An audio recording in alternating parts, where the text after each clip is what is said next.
Hello viewers, मैं astro sir से सुरेंद्र राय स्वागत करता हूं आपको अपने चैनल में और उम्मीद करता हूं कि आप बहुत ही बढ़िया होंगे। मित्रों, आज मेरा एक प्रश्न है, अपने आप से भी है और आपसे भी है कि बृहस्पति नैसर्गिक रूप से एक शुभ ग्रह माने जाते हैं। वे किसी का बुरा नहीं चाहते, सबका भला ही चाहते हैं। फिर भी क्या वजह है कि बहुत सारी कुंडलियों में बहुत सारे लोगों को बृहस्पति अच्छा रिजल्ट नहीं देते। वे आजीवन बृहस्पति के अच्छे प्रभाव से वंचित रह जाते हैं। ऐसा क्या कारण हो सकता है?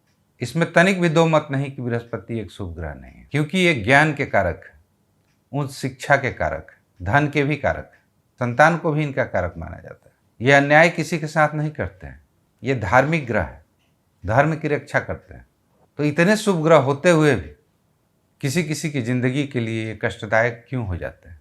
धन से वह व्यक्ति तृप्त क्यों नहीं होता है? संतान से वह व्यक्ति तृप्त क्यों नहीं होता है? विद्या से वह व्यक्ति तृप्त क्यों नहीं होता है? क्या वजह है कि सबसे ज़्यादा निगेटिव प्रभाव उसकी कुंडली में बृहस्पति ही देते हैं, जबकि नैसर्गिक रूप से देखा जाए तो बृहस्पति से शुभ ग्रह और कोई नहीं।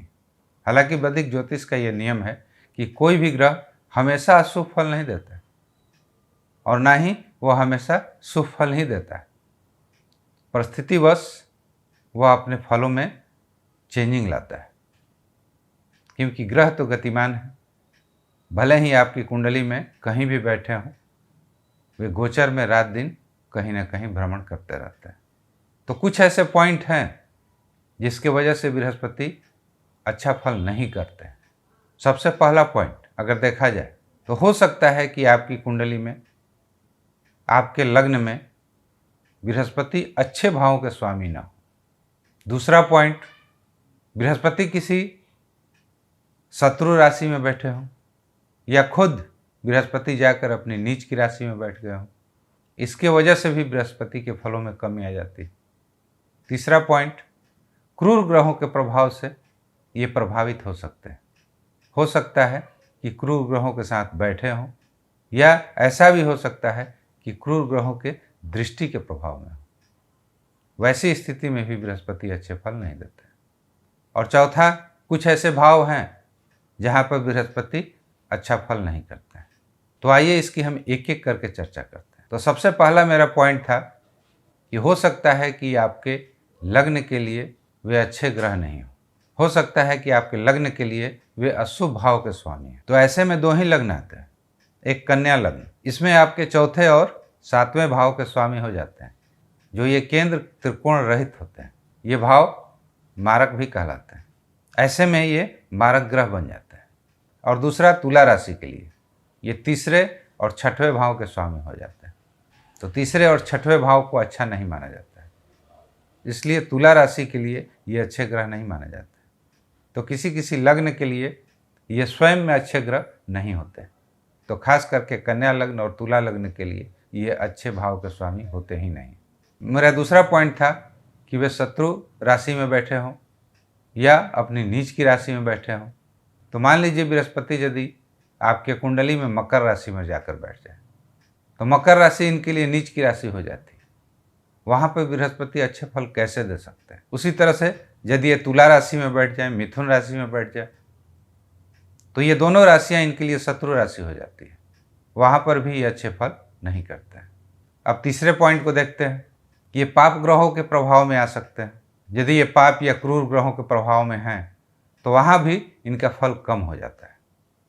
शनि जैसे, राहु जैसे, मंगल जैसे क्रूर ग्रहों के प्रभाव से इनका जो एक शुभ फल देने की क्रिया है वो खत्म हो जाती है। ऐसे में व्यक्ति को काफ़ी संघर्ष करना पड़ता है। उसी तरह से यदि ये राहु के साथ बैठ जाए तो गुरु चंडाल योग लग जाता है।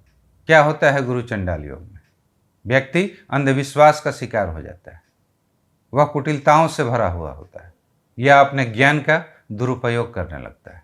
तो बृहस्पति इन क्रूर ग्रहों के प्रभाव में आकर, पापी ग्रहों के प्रभाव में आकर अपने अच्छे फल को खो देते हैं। अब चाहे दृष्टि का संबंध बन जाए इनके साथ या युति बन जाए किसी भी तरह से, तो इनके फलों में निश्चित तौर पर कमी आ जाती है। और जो चौथा पॉइंट है, ये गलत भाव में बैठकर अपने गुण धर्म को खो देते हैं। मान लीजिए आपकी कुंडली में बृहस्पति थर्ड हाउस में बैठ जाए, तो थर्ड हाउस किसका है? थर्ड हाउस पराक्रम का है, साहस का है। तो बृहस्पति जैसे ग्रह का थर्ड हाउस में क्या काम है, साहस से क्या लेना देना है इनको। ऐसे में ये व्यक्ति को आलसी बना देते हैं। तो थर्ड हाउस का बैठा हुआ बृहस्पति भी अच्छा फल नहीं देता।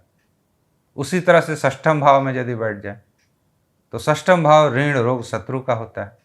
वहाँ पर बृहस्पति कभी अच्छे फल नहीं दे सकते। व्यक्ति के जीवन में संघर्ष कठिनाइयाँ निश्चित तौर पर बढ़ाएंगे ही। बृहस्पति जाकर आपके अष्टम में बैठ जाए तो अष्टम भाव अचानक होने वाली घटनाओं का है, रहस्यों का है, मृत्यु से संबंध रखता है। तो यहाँ भी बृहस्पति लाचार हो जाते हैं, असहाय हो जाते हैं, आपके लिए कोई भी अच्छा फल नहीं कर पाते हैं। उसी तरह से द्वादश भाव मोक्ष का होता है, खर्च का होता है, हानि का होता है। तो उस भाव में भी बृहस्पति हार जाते हैं, क्योंकि इनके स्वभाव के विपरीत वह भाव है। इनका स्वभाव नहीं है किसी का हानि करा देना, किसी का खर्च करा देना। तो यहाँ भी बृहस्पति अच्छे फल नहीं देते। अब इन चारों के अलावा एक और पॉइंट है, वैसी स्थिति में भी बृहस्पति अच्छे फल नहीं देते। अगर आपकी कुंडली में बहुत अच्छे हो जाएं बृहस्पति, हर तरह से अच्छे हो जाए, तो ये व्यक्ति को बहुत ज़्यादा आशावादी बना देते हैं, जिसके कारण व्यक्ति गलत निर्णय लेकर बैठ जाता है और आजीवन इस उम्मीद में बैठा रहता है, इस आशा में बैठा रहता है कि मेरे साथ कुछ अच्छा होगा, लेकिन वह नहीं हो पाता है। उसी तरह से एक दूसरा पॉइंट भी है, यदि बहुत ज़्यादा अच्छे हो जाए तो व्यक्ति बहुत ज़्यादा नीतिवान हो जाता है, आदर्शवादी हो जाता है। और बहुत ज़्यादा आदर्शवादी व्यक्ति को समाज में जीने में प्रॉब्लम आती है। वह अपने आदर्शों को तोड़ेगा नहीं और समाज उसे जीने नहीं देता है।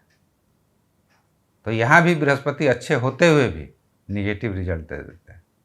और तीसरा, अच्छे बृहस्पति रहते हुए भी अच्छा फल नहीं दे पाते हैं। उसके पीछे कारण है अत्यधिक गुरु पर भरोसा करना, अत्यधिक संतान पर भरोसा करना। ऐसा व्यक्ति धोखे का शिकार हो जाता है। तो ये सब कुछ पॉइंट हैं जिसके वजह से बृहस्पति अच्छे होते हुए भी अच्छा फल नहीं कर पाते हैं। अब आप अपनी कुंडली को स्वयं देखकर समझ सकते हैं कि बृहस्पति आपको किस कैटेगरी का फल दे रहे हैं, कितने अच्छे हैं आपके बृहस्पति कुंडली में। हाँ, इसके लिए कुछ उपाय हैं। यदि आप कि बृहस्पति पीड़ित हैं या किसी भी तरह से कम फल दे रहे हैं, अच्छे फल नहीं दे रहे हैं, तो उनको सुधारा जा सकता है। तो सबसे पहला उपाय, आप बृहस्पतिवार का व्रत रख सकते हैं। बृहस्पतिवार का व्रत रखने से आपके कई मनोकामनाएं भी पूरी हो सकती हैं। यह हमेशा लगातार जीवन में करते रहें तो बृहस्पति अच्छा फल देते रहेंगे। दूसरा, आप बृहस्पति के बीज मंत्रों का जप कर सकते हैं। प्रतिदिन यदि आप 108 बार ओम ब्रीम बृहस्पतये नमः का जाप करें तो यह भी शुभ फल देता है। तीसरा, आप विष्णु सहस्त्रनाम का भी जप कर सकते हैं। अगर प्रतिदिन आपसे नहीं हो तो कम से कम बृहस्पतिवार के दिन अवश्य कर लें। और चौथा, सबसे बड़ा उपाय अगर आप करना चाहते हैं तो आप अपने गुरुजनों की सेवा करें। किसी भी वृद्ध व्यक्ति का अपमान न करें या विद्वानों का आपके हाथ से अपमान नहीं होना चाहिए। उनका सम्मान करें, उनकी सेवा करें, तो बृहस्पति आपके प्रसन्न रहेंगे और जीवन में हमेशा अच्छा फल देते रहेंगे। तो मित्रों, यही कुछ कारण थे जिसके वजह से बृहस्पति नैसर्गिक रूप से अच्छे ग्रह होते हुए भी किसी किसी के कुंडली में अच्छे फल नहीं देते हैं। तो आप इन्हें उपाय करके अच्छे कर सकते हैं। तो आज के लिए इतना ही। यदि मेरे वीडियो का कंटेंट अच्छा लगे तो कृपया लाइक, शेयर और सब्सक्राइब जरूर करें। मिलते हैं एक नए वीडियो के साथ। Thanks for watching. नमस्कार।